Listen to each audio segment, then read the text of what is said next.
এটা তো দেখছি ইংরেজিতে লেখা। বাবা রে বাবা। আসসালামু আলাইকুম হুজুর। এই আগে কে দিয়েছ? আমি তোমাকে ধমক দিব না, আমি তোমাকে একদমই ধমক দিব না। কে আছো বলবা নাকি ভয় পাচ্ছ? সোনামণি, দাল মে কুছ কালা তো জরুর হ্যায় ইহাঁ পে। আচ্ছা ঠিক আছে, যাও, আমি বলবো না। আমি আজকে তোমাকে নাম বলতে বলছি না, আমি পড়া ট্রাই করছি। এদিকে তাকান। আসসালামু আলাইকুম হুজুর, টেক লাভ। ওয়ালাইকুম আসসালাম। প্লিজ আনসার, দয়া করে উত্তর দিবেন। আচ্ছা, আ গার্ল নেমড এ, মানে সে পরিপূর্ণ নামটা উল্লেখ করে নাই, ঠিক আছে? সে লিখেছে marriage a boy named B without her parents permission. মানে একটা মেয়ে এবং একটা ছেলে, এই যে এ দিয়ে বি দিয়ে নাম দিয়ে বুঝাইছে, তারা আব্বা আম্মার পারমিশন ছাড়া বিয়ে করেছে।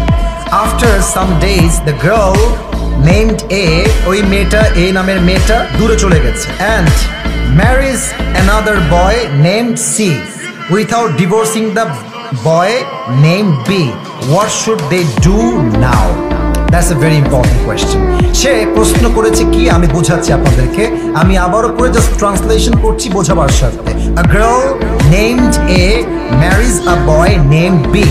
একজন এ নামের ছেলে বি নামের মেয়েকে বিয়ে করেছে পারমিশন ছাড়া, উইথাউট হার প্যারেন্টস পারমিশন, কোনো অনুমতি ছাড়াই বিয়ে করেছে। After some days the girl named A marriage another boy. অর্থাৎ যেই মেয়েকে সেই প্রথম যুবক বিয়ে করেছিল, ওই মেয়েটা আরেক যুবককে বিয়ে করে ফেলেছে। এখন সে লিখেছে, এখন সে বলতেছে without divorcing the boy name B, অর্থাৎ আগে যে যুবকের সঙ্গে বিয়ে হয়েছিল তাকে ডিভোর্স দেওয়া ছাড়াই এই মেয়েটা আরেক জায়গায় বিয়ে করেছে। হোয়াট শুড দে ডু নাও?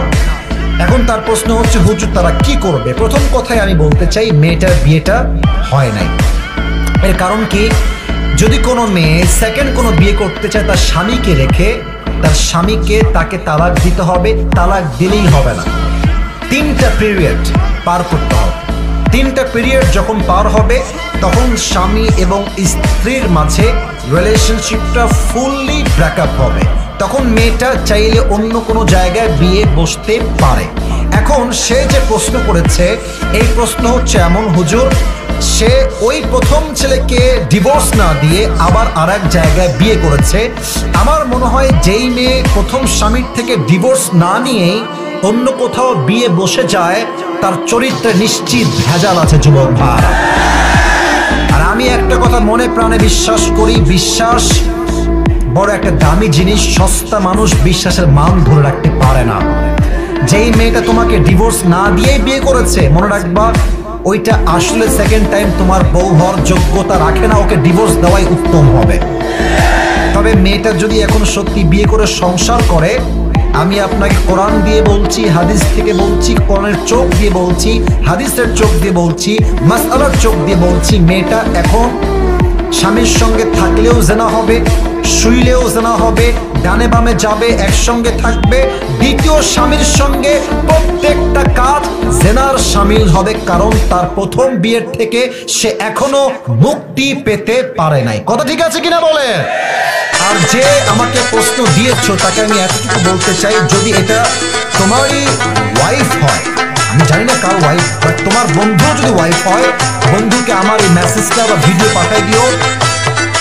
এরকম মেয়ের সঙ্গে সংসার করার কোনো দরকার নেই।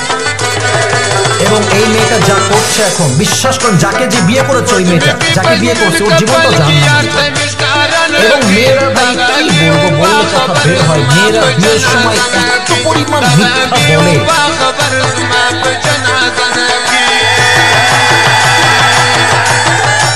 চার ঘাটে পানি খেয়ে আসছে বলে আমি তো জীবনে এই মিথ্যা কথা বলে যুবকটাকে বিয়ে করে। আর যুবক পরে গিয়ে জানতে পারে যে এইটা সবচেয়ে নষ্ট ক্যাটাগরি হয়েছিল। আমার প্রিয় বোনেরা, আপনার বিয়ের পূর্বে সত্য বলবেন, যা বলবেন বাস্তব বলবেন। আপনি আজকে আটা মেখে বিয়ে করবেন, আপনাকে তো বাসন করে মুখ ধোয়া লাগবে যুবক ভাইরা। কথা ঠিক আছে না? তো আমরা বলি আগের বেজার ভালো, পরের বেজার ভালো না। যা আছে বলে দেন, বাস্তবতাকে হাইলাইট করেন। যে ভালোবাসবে সে সবকিছু মেনে আপনাকে ভালোবাসতে চাইবে, ঠিক কিনা? আল্লাহ যেই মেয়েটা এত বড় বেঈমানি বাটপারি করেছে আল্লাহকে হিদায়াত দান করুক, পরে সবাই আমিন। আর আমার মনে হয় যে এর পেছনে বাপ মায়ের হাত আছে, মেয়ের বাপ মায়ের হাত। মেয়ের বাপ মা বলে এই তুই চলে আয়, তোর যা লাগবে আমরা তোকে দেব। বাট মাথায় রাখবেন মেয়ের একবার ডিভোর্স হয়ে গেলে মেয়ের গায়ে কলঙ্কের দাগ লেগে যায় যুবক ভাইরা, নেক্সট টাইম সহজে বিয়ে হতে চায় না। তো যেই মেয়েটাই কাজ করেছে ওকেও আল্লাহ হেদায়েত দান করুক, আর যেই যুবককে ওই যে প্রথম পুরুষ যাকে সে বিয়ে করেছিল আল্লাহ তাকেও সহি সমাজ দান করুক, সবর দান করুক। আমরা সকলেই পড়ছি আমিন।